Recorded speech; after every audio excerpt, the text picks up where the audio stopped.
Thousands of visitors gathered at the Port of Olympia to witness the final canoe landing in this year's Paddle to Nisqually. The journey brought together canoe families from the U.S., Canada, and around the world in a celebration of Native spirituality, singing, dancing, and storytelling.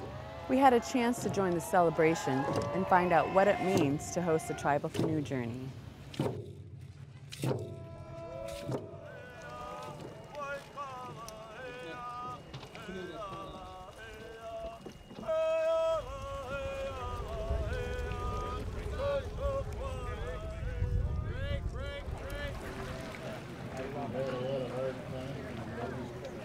Nisqually Up's family is honored that you come to share your songs and dances through the stories.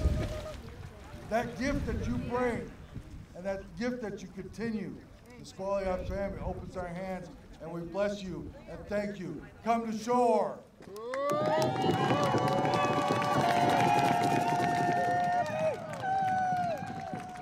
It's an event to bring everybody together, you know, to bring people you may not have seen in years, you know, families, friends, loved ones, wherever they may be, near or far. And this is the final spot today, the final finishing line. So for us at Nisqually, this is the first time we've ever actually hosted the canoe journey. Our people haven't had a big potlatch since the early 1900s, and this is our chance to do that. We've been doing the canoe journey for 20 years, you know, over 20 years.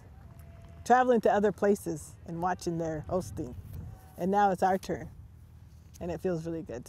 I think it feels good.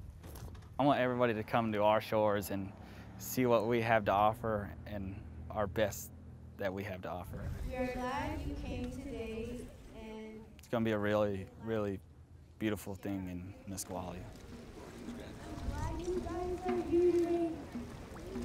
For us at Nisqually to see our younger generation of kids getting involved, it's very special to myself and all of the tribal council, all of our elders. You know, I can remember being one of the little kids. Now I'm 34 on tribal council, you know, so I'm looking ahead at the next generation now. What do we have to do to educate and teach the next generation, you know, our ways? Continue this canoe journey, continue our language, continue all of the stuff that we have that is keeping us Native people. Our people didn't base their lives on materialistic things and money. We based it on, you know, how much we could give and share with our relatives and our visitors. And to me, that's what the canoe journey is about. You pull hard, and you pray for your people back home, and then you get to your destination, and it's like they're going to welcome us with open arms. And that's what Nisqually has done, you know. I see the happiness this brings to people who take part in this. You know, it helps their heart. You know, it gets them feeling good about themselves, gets them feeling good about their canoe family, about their canoe, everything that this deals with. It's also, I would say, like a sobriety retreat at the same time. And not just sobriety from, like, you know, drugs and alcohol, but, you know, it sobers us out from things like social media and, you know, whatever else we spend our time with, learning culture, learning your history. Being taught really young and growing up with the culture, they always told us respect is everything, respect is what is earned, not given. So we always hold that strong, being brought up in the canoe family.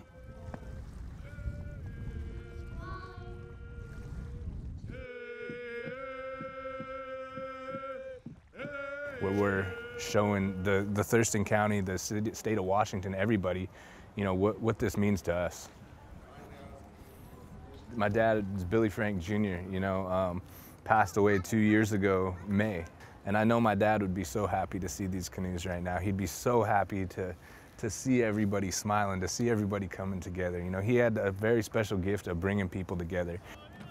He always said, you know, you never retire.